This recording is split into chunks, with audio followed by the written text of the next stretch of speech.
భవిష్యత్తులో భూ వివాదాలకి పరిష్కార మార్గం ఏదో ఒకటి కనుక్కోవాల్సిన అవసరం ఉంది అధ్యక్ష. భూములు పాస్బుక్లు ఒకరి పేరుతో ఉంటాయి, పొజిషన్లో ఒకరుంటారు, పొజిషన్ ఎక్కువ ఉంటుంది, పాస్బుక్ తక్కువ ఉంటుంది, పాస్బుక్ ఎక్కువ ఉంటుంది, పొజిషన్ తక్కువ ఉంటుంది. దీనికి పరిష్కారం పొజిషన్లో ఎవరికి ఎంత భూమి ఉందో సర్వే చేయాల్సిన అవసరం ఉంది. దీనికి శాశ్వత పరిష్కారం తెలంగాణలో ఉండే ప్రతి ఎకరాకి ఒక భద్రత మనం కల్పించాలి అంటే పొజిషన్లో ఎవరున్నారు అనేది సర్వే చేసి దానికి సంబంధించిన పూర్తి రికార్డు, పూర్తి హక్కులు కల్పించేది ఈ చట్టంలో పేర్కొనబడింది అధ్యక్ష. ఇది కష్టంతో కూడుకున్న పనే.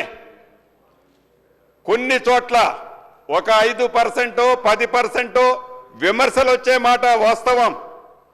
అయినా కూడా ఇప్పుడే కాకుండా ఒక పద్ధతి ప్రకారం దీన్ని సేకరించే విధంగా చట్టంలో ప్రయోజనం కల్పించడం జరిగింది అధ్యక్ష.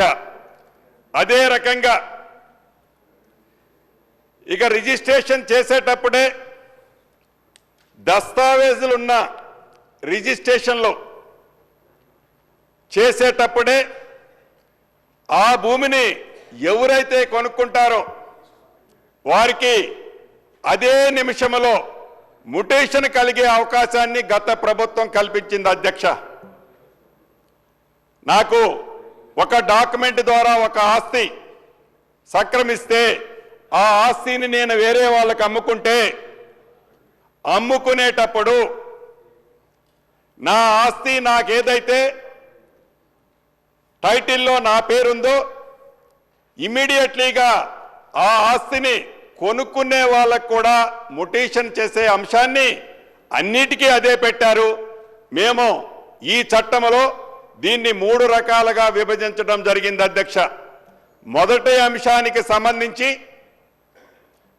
అంశానికి సంబంధించి ఏదైతే క్లియర్ టైటిల్తో భూములు అమ్ముకునేటప్పుడు కొనుక్కునే వారికి డాక్యుమెంట్తో పాటు మ్యుటేషన్ కూడా చేసే హక్కు 2020 చట్టంలో ఆనాటి మాజీ ముఖ్యమంత్రి గారు పెట్టడం జరిగింది. దాన్ని యాజ్ ఇట్ ఈజ్గా ఏ బేషిజాలకి పోకుండా అది మంచిది కాబట్టి దాన్ని యాజ్ ఇట్ ఈజ్గా ఉంచటం జరిగింది. అది ఒక్కటే ఈ 2020 చట్టంలో మంచి కార్యక్రమం. దాంట్లో కూడా ఒకటి మిస్ అయ్యారు అధ్యక్ష. ఏం మిస్ అయ్యారంటే దాంట్లో గౌరవ హరీష్ రావు గారు రాసిన లెటర్లో కొన్ని పాయింట్లో ఇది కూడా మెన్షన్ చేశారు అధ్యక్ష. దాన్ని కూడా పరిగణనలోకి తీసుకున్నాం ఈ చట్టంలో.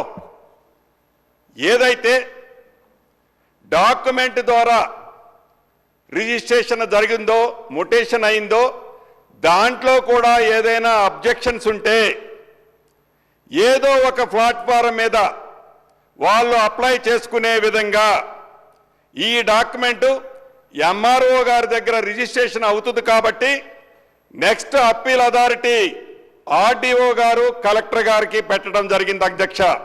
ఎవరికైనా అభ్యంతరం ఉంటే అప్పీల్ అథారిటీని ఈ చట్టంలో పొందుపరచడం జరిగిందని తమర ద్వారా ఈ సభ్యులకి ప్రజలకి తెలియజేయడం జరుగుతుంది అధ్యక్ష.